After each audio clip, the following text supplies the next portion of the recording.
Coulis coquinou. Il paraît que quand on s'endort avec le cul qui gratte, on se réveille avec les doigts qui puent. L'histoire de causes et conséquences. Vous voyez. Eh ben, justement, on va essayer de voir un petit peu aujourd'hui les causes et les conséquences quand c'est pas prévu, ce qui se passe qui est pas prévu. Ouais. Allez, générique.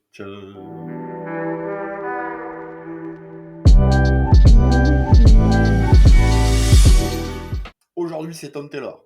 Hein, on se fait du Tom Taylor, le champion du monde toute catégorie des Elseworlds chez DC, parce qu'il nous a fait Injustice, il nous a fait Deceased, hein, et puis bah voilà que maintenant, il se lance dans la fantasy, dites-donc, hein, avec ce Dark Knight of Steel. Et Dark Knight of Steel, Man of Steel, tout ça, tout ça. Il y a référence, bon bref. De quoi s'agit-il? De quoi s'agit-il? En fait, il s'agit d'une histoire alternative, évidemment, un Elseworld, dans lequel Superman, donc, hein, enfin, Kal-El, n'a pas été envoyé aux États-Unis dans les années 30, 50, 60, selon les reboots, selon les nouvelles origines, je vais y arriver. Non, non, il a été envoyé donc pendant, on va dire, une ère médiévale, un petit peu, et même carrément ultra fantaisiste, quoi, en fait. Hein. Il n'est pas sur Terre au XIIIe siècle, dans l'Europe médiévale. Non, non, non, il est vraiment, il est dans un monde de fantaisie, en fait, hein, pour le coup. Et d'ailleurs, en vérité, il n'y a pas que lui, mais parce que cette fois, dans cette histoire alternative, son popo, Jor-El et sa maman, eh ben, ils ont fait le voyage aussi, dites donc. Et oui, ils ont fait le voyage aussi. Et donc, bah, ils sont tombés là, paf, dans un royaume de fantaisie. Qui, en fait, enfin là où ils tombent, en tout cas, le pays là où ils tombent, eh ben, en fait, c'est le roi et la reine Wayne, le truc, qui sont roi et reine. Hein, ils vont devenir super potes, tout ça, tout ça. Enfin voilà. Voilà, voilà. Ce qui fait qu'on va retrouver les antagonistes habituels de chez DC. Hein, bon, évidemment, la Trinité, hein, à savoir Batman, Superman, Wonder Woman. Puis on va retrouver des personnages un petit peu à côté, Constantine, Green Arrow, Black Lightning, etc., etc. Mais à la sauce fantasy, en fait, à la sauce médiévale fantasy. Et quand dire, alors je vais être sincère, hein, moi je l'ai pris pour la couve. À la base, je l'ai trouvé stylé. Je suis un gros fan des couvertures des couvertures de jeux de rôle, vous voyez. Donc ça, c'est pile poil dedans. Hein, c'est ma cam de ouf. Et puis bah ouais, finalement, en ouvrant les pages, bon, je peux aller, on va voir quoi. Allez quoi. Et puis bah ouais, c'est pas mal du tout. C'est pas mal du tout. J'ai été surpris à être pris dans l'histoire, dans le truc, parce que il y a quand même des petites différences, évidemment, au niveau caractérisation des personnages, au niveau de ce que peuvent être les uns et les autres, et tout et tout. Mais c'est vraiment, vraiment très sympathique. Ça rajoute pas une couille dans le falzar, hein, on est bien d'accord. Mais ça se lit tranquillement, ça se lit sympathique. Et ouais, j'en suis venu à espérer d'avoir le tome 2, en fait. Hein, je pense que ça devrait pas trop poser de problème là-dessus. Mais ouais, ouais, non, c'est vraiment un truc qui m'a beaucoup plu. Rajoutez à cela que non seulement ils vous mettent, alors je crois qu'ils vous mettent les 6 premiers épisodes, il me semble, 5 ou 6 premiers épisodes, je suis pas sûr. Mais en plus, ils vous mettent des petits épisodes qui viennent creuser le bordel, en fait, hein, qui viennent creuser le monde, l'univers, hein, en toute fin, avec donc bah, des petites histoires qui sont passées avant tout ça et qui étayent un petit peu, qui font comprendre un petit peu euh, la, euh, toutes les séquences, hein, l'intrigue pas forcément, mais en tout cas, tout ce qui est caractérisation, en fait, de chacun des personnages, et avec tout ça. Ouais, c'est ça. De 1 à 6, en fait. Hein. Il s'appelle à la base Dark Knight of Steel, Tales of the Three Kingdoms. Three Kingdoms. C'est aussi le titre. Et c'est vraiment sympa. Et c'est vraiment sympa, quoi. Oh, il a du mal, papa, aujourd'hui. Ça se laisse lire gentiment, tranquillement. Tu le fermes, t'as pas compris que t'avais passé 1 heure, 3 quarts d'heure à lire le truc. Et c'est vraiment, vraiment sympa. C'est vraiment cool. Ça se laisse aller. C'est vraiment sympa. Au dessin, on a un monsieur que moi je connais. C'est un monsieur ou une dame? Yasmine. Je pense que c'est une dame. Hein. Yasmine Putri, apparemment. Ouais, c'est ça, Yasmine Putri, qui nous sort un truc vraiment cool, quoi. Enfin, juste pour vous donner un ordre d'idée, vous voyez, c'est, eh, ça a de la gueule, quand même, un petit peu, hein. Alors, on dit, ouais, c'est une cover, tout ça, mais qu'est-ce que ça dit? Ben, eh, dites donc, hein, quand même, hein. C'est pas dégueulasse, dégueulasse, hein. On a des petites pages classiques, des petites pages à la cool, tu vois, avec des petits persos gentils et tout ça. Puis il y a aussi, il y a aussi du beau truc, hein, quand même, hein, pour le coup, hein. Il y a du beau machin, hein. J'essaye de pas vous balancer un truc avec un vieux spoil moisi là-dedans. Mais ouais, non, il y a une belle patte, hein, et c'est super agréable à lire, quoi. Enfin, moi, j'ai passé un super bon moment avec ce Dark Knight of Steel, tome 1. Il y a vraiment, vraiment un putain de creuset. Bon, après, je suis pas super objectif, hein, faut dire ce qui est. Moi, les Elseworlds, bah, c'est un peu ma came, j'aime bien ça. Non pas que j'aime l'univers courant, hein, mais que je n'aime pas l'univers courant. Mais voilà, mon prochain truc, c'est les Multiversity, vous voyez, c'est pour vous donner un idée. Mais ça, vraiment, vraiment, c'est vraiment super sympathique. Ça se laisse lire. Voilà, ça se laisse bien, bien lire. Il y a plein de rebondissements, il y a plein de petits trucs auxquels on s'attend pas du tout, parce que ils ont quand même, enfin Taylor a quand même pris soin de s'éloigner un tout petit peu des repères habituels du monde de DC.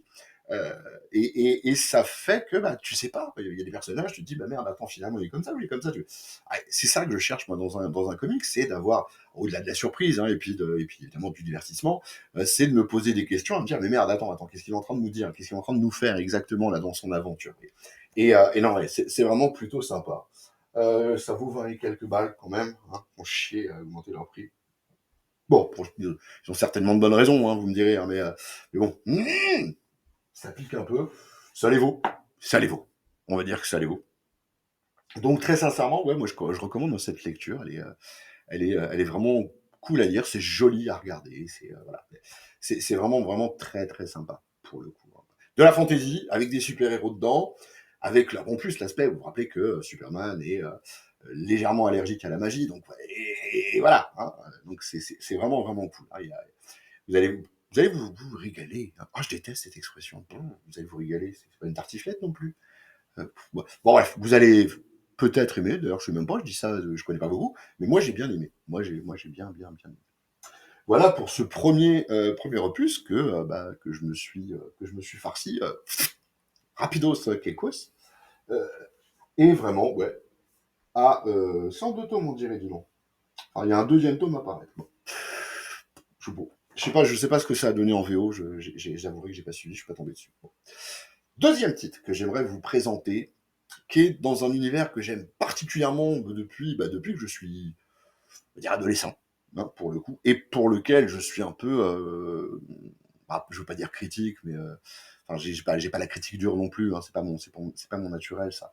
Mais voilà, je suis un peu exigeant, un petit peu exigeant quand même, et c'est j'ai arrivé, le Predator. Le Predator, donc sauce Marvel. Hein, sauce Marvel. Vous savez que avant Predator était de mémoire, ça devait être Dark Horse. Je suis pas sûr de mon coup. Ouais, peut-être bien Dark Horse. Et que bon, ils ont publié des tonnes et des tonnes de trucs, hein, au cours des décennies, notamment il y avait des super bons récits d'ailleurs, hein, sur le Predator, hein, où ça se mêlait avec Alien, hein, c'était la Roche et le Feu, je crois, qui est sorti d'ailleurs chez Vestron pour le coup. Il y a eu pas mal de parutions, de parutions Predator sur certains traits de cet univers-là. Hein, je me rappelle d'un où c'était l'histoire d'une jeune femme qui était sur une planète abandonnée, enfin où il y avait que des villageois, on va dire, qui faisaient de l'élevage, et puis pas les Terminators, comment ça, mélanger les machins. Le Predator arrivait, et puis finalement, elle finissait elle-même par être consacrée Predator. Enfin, faut que je le retrouve, ce truc-là, c'est vraiment sympa. Et donc, bah voilà, moi j'ai eu quelques bonnes BD Predator, hein, pour le coup, et même des crossovers, hein, et crossovers rigolos, notamment Judge Dredd, Predator, que j'avais bien aimé. C'était un pam boum boum avec plein de machins qui explosent, mais j'avais bien aimé. Euh, mais j'attendais, je me disais, tiens, Predator par Marvel. Oui. Vu que, bon, Marvel, on sait, hein, maintenant Disney rachète la Fox, le Predator c'est la Fox, donc ils ont acquis les droits, donc je me disais, est-ce qu'ils vont pas nous saloper le bordel? Et méfiant comme je suis, gros con.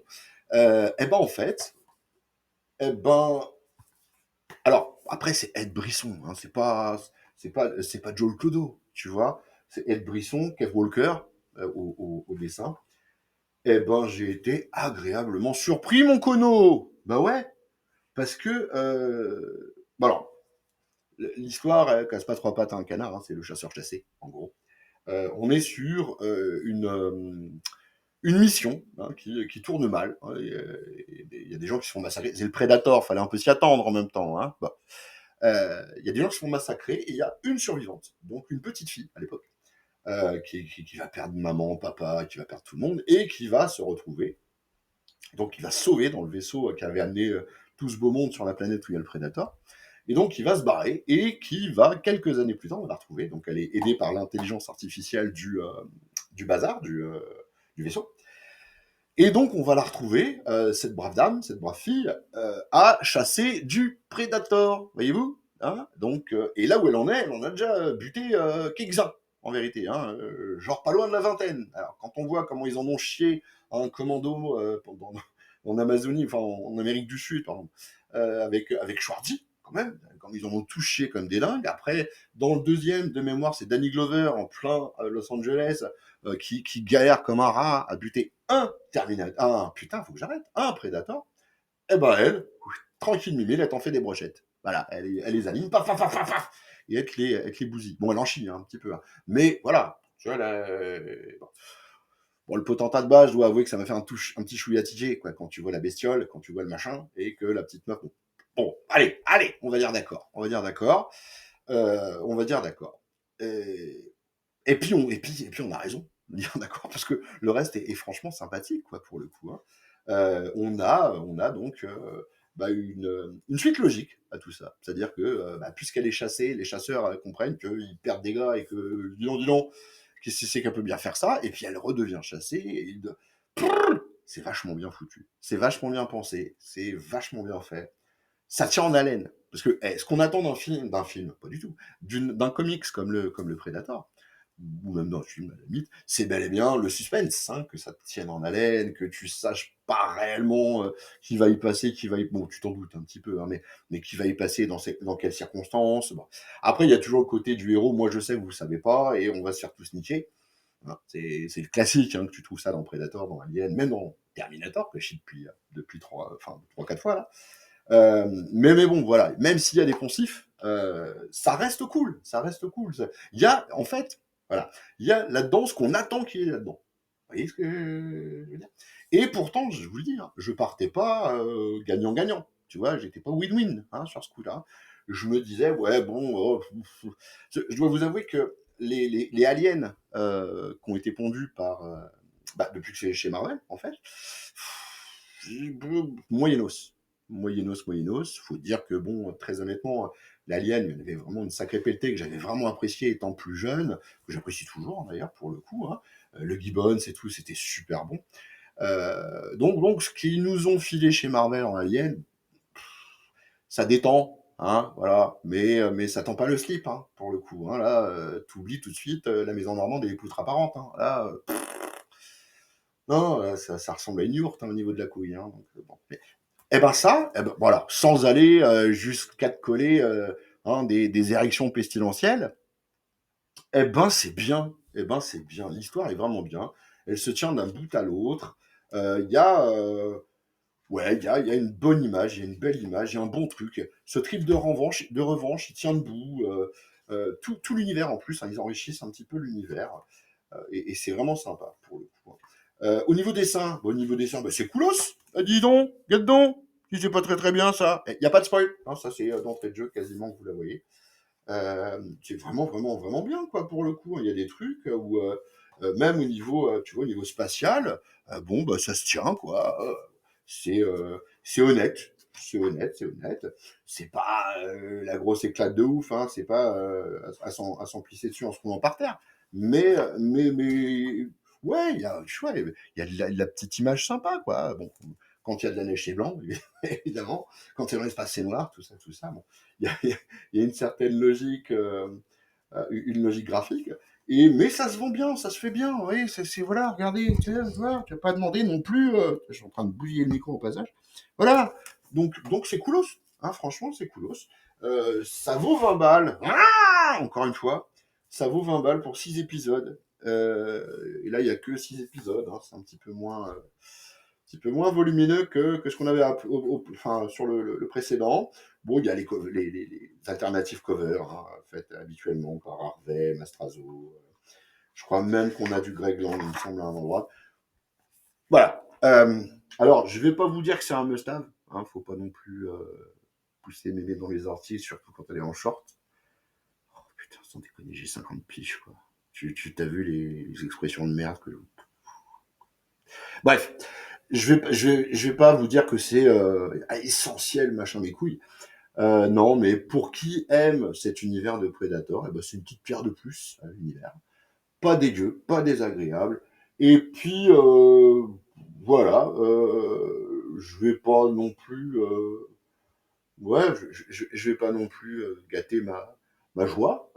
J'irai sur le deuxième, hein, comme un gros con, mais j'irai quand même, parce que Predator. Voilà, il y a des choses comme ça que on n'a pas le droit.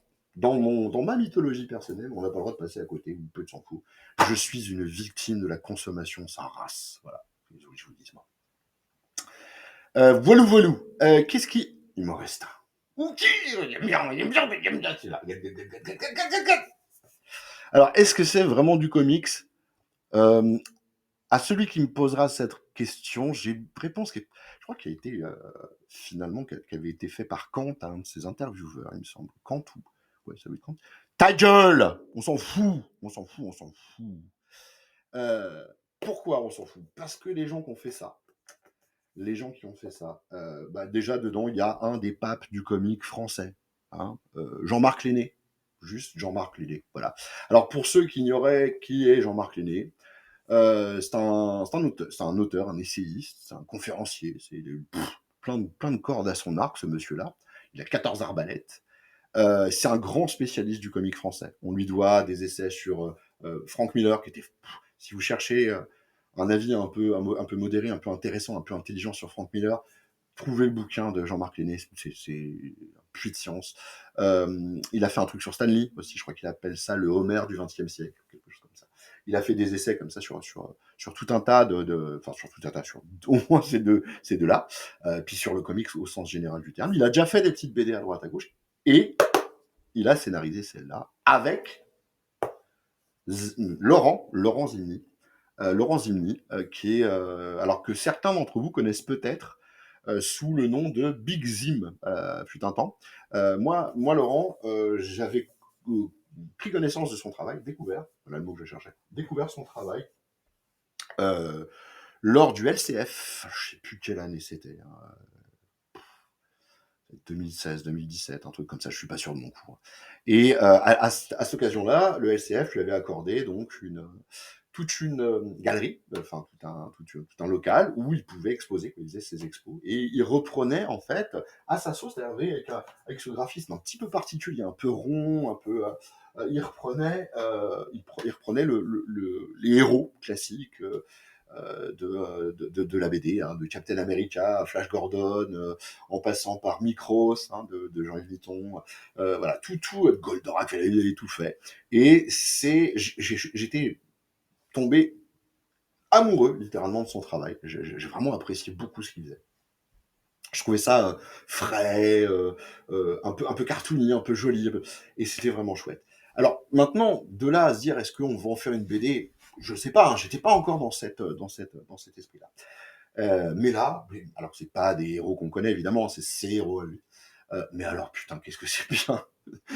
En fait, ce Webster and Jones, donc les agents du 102, le 102 parce que zone 51 x 2, c'est juste idée de génie. Enfin, je trouve ça vraiment très très bien.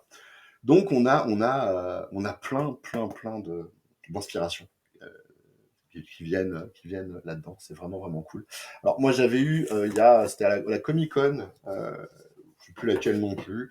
J'étais allé le voir, je l'avais rencontré donc Laurent, et il avait pondu à l'époque un truc comme ça. Donc c'était ça, hein, en fait. Déjà avec Jean-Marc Lenné, déjà très sympathique. Hein. C'est un espèce de petit préambule que j'avais beaucoup aimé. Alors, de quoi s'agit-il? Nom de Dieu. Eh bien, en fait, donc Webster et Jones. Alors, Webster, c'est un héros Ah, le premier truc qui m'est venu à l'esprit, je sais pas si c'est vraiment inspiration, hein, mais c'est OSS 117. C'est un gars qui est plein de préjugés à la con. Alors c'est dans les années 50, hein, 1956. Donc il est plein de préjugés, c'est un anticommuniste de base, de base, de base. Anti, là, tout ce qui est pas américain, c'est de la merde. Enfin ouais, c'est presque Jean Dujardin dans OSS 117 avec des muscles, plein de muscles. Euh, et très très peu de finesse, quoi. C'est un teubé, hein, vraiment. Il est pas- C'est un homme d'action, mais bon. Et puis, on a Jones, qui est ici, elle, qui est un peu plus fine, qui est évidemment, qui est un peu plus. C'est son pendant, on va dire. C'est le pendant du duo intelligent, même si elle est habile de ses mines aussi, pour le coup. Et donc, ils vont être missionnés, ces deux-là, donc, euh, pour retrouver un avion américain, donc, qui s'est perdu dans la jungle amazonienne, avec à son bord évidemment des officiels américains. Et donc, les derniers messages envoyés faisaient part donc de vaisseaux spatiaux qui les attaquaient, d'une base secrète, nanana, nanana, comment ça, nanana, tout ça, c'est mieux. Donc bah, ils sont envoyés, hein, le fameux Wallace Webster, hein, pour le coup, et Betty Jones sont envoyés sur place avec un contingent une escorte de militaires, et donc ils vont tomber nez à nez, évidemment, avec une. Alors, est-ce que je vous le dis maintenant ou pas oui, c'est à l'arrière. Alors je peux vous le dire, je peux vous le dire. Et ils vont tomber sur une base avec dessus des croix gammées. Bah ouais, parce qu'il faut des nazis, hein, quand même. Hein, et si tu veux l'enculer en chef, c'est croix gammée. Comme ça, on est tranquille. Donc, ils tombent sur une base nazie et tout, qui projette d'aller faire, de dominer le monde. Et ce qu'ils fassent, c'est qu'on a à part ça. Et avec une base sur la Lune. Enfin, alors, c'est pas du tout pas en couille. Attention, c'est super bien réfléchi, c'est super bien. Il y a plein de petites choses comme ça qui viennent de la SF classique, on va dire. Avec un soupçon hein, d'années 50, d'années 60 et de tous les préjugés de l'époque.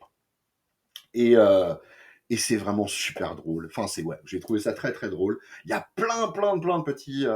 J'aime pas le mot Easter egg, putain, mais des petites références à plein d'œuvres différentes, à plein de choses. À un moment, t'as même une navette de Goldorak. Enfin, t'as des trucs. C'est vraiment vraiment super bien foutu. C'est bien pensé. Alors, ça se veut pas sérieux. C'est rigolo. Et c'est très, très, très original. C'est vraiment, vraiment sympa. Moi, c'est totalement ma came, quoi. Vous savez, il y a un design un petit peu Mars Attack sur certains trucs. Vous voyez, l'arrière de la couve, c'est ça, par exemple. Enfin, c'est vraiment, vraiment bien. C'est vraiment super bien pensé. Ça se prend pas au sérieux. Ça veut pas péter plus haut que son cul. Et ça, c'est super appréciable. Surtout quand on a des gens du talent de Laurent et de Jean-Marc qui sont quand même, hein, faut pas non plus déconner. Et pourtant, les mecs, enfin, c'est mon interprétation, après, ça vaut ce que ça vaut, mais je me dis que les mecs, ils ont kiffé leur truc, ils ont passé du bon temps à faire ça, et aussi bien au scénario, avec des méchants super caricaturaux, tu vois, l'allemand, il a fatalement, il y a un allemand, c'est le chef des allemands, c'est le seul à avoir un accent allemand, qu'est-ce que c'est que ce bordel? Bon, c'est du nimp, mais c'est très très bien. Les Russes, parce qu'il y a du russe, hein, les années 50, guerre froide, tout ça, bah ouais, il parle un anglais, toi, pas moi, toi. Tu t'imagines même l'accent. Enfin, moi, quand je lisais les dialogues des Russes, je m'imaginais l'accent, quoi.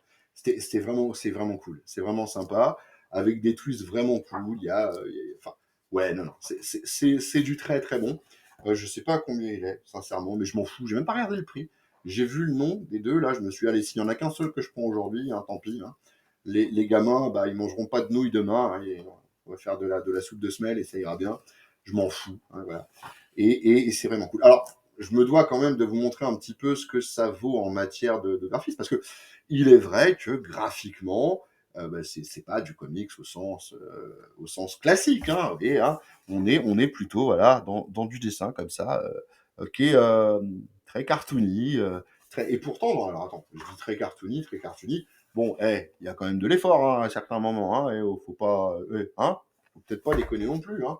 Vous voyez, hein, faut le prendre pour un con, hein. Alors, non, et non, vraiment, j'aimerais retrouver une page avec les personnages, qu'on voit un petit peu au niveau des faciès, comment ça se passe. Euh, un truc un peu représentatif, ce serait cool, plutôt dans le début d'ailleurs, ce serait bien aussi. Voilà, vous voyez, là, on a affaire à Madame Jones, hein, pour le coup, hein, Donc voilà, c'est des graphismes, hein. Et pourtant, regardez, il y a de la putain de recherche sur les lumières, hein. Regardez un petit peu là, on voit la jungle, enfin c'est... Non, non, mais comme ça a l'air simple, finalement, le dessin de Laurent a l'air simple, mais il l'est absolument pas, parce que vraiment, il joue avec les ombres, il joue avec les couleurs, il joue avec... Bon, vous allez me dire, tous les dessinateurs font ça. Eh ben lui, il a sa patte quand même, hein. Il a ses trucs, hein, pour le coup. Donc ça, moi, sur les 3 bouquins que je vais vous montrer, que je viens de vous montrer, mais il est temps que j'aille me coucher, quoi. Il est temps que j'aille me coucher. Oh, ça va pas, putain. Bon, il est temps que je vais me coucher. Mieux. Euh, sur les 3 bouquins que je viens de vous montrer, sincèrement, moi, celui-là, c'est mon chouchou. C'est mon chouchou, je l'aime d'amour. Il est ouais, distrayant, c'est drôle, ça cherche la référence, non, c'est bien. Franchement, c'est très, très, très cool. Donc, ouais, Webster and Jones, et Jones, Agent du 102. Allez voir ça, c'est chez Dargo. Donc oui, ouais, c'est pas du comics, machin, mais couilles, on s'en bat les steaks. Hein, ok.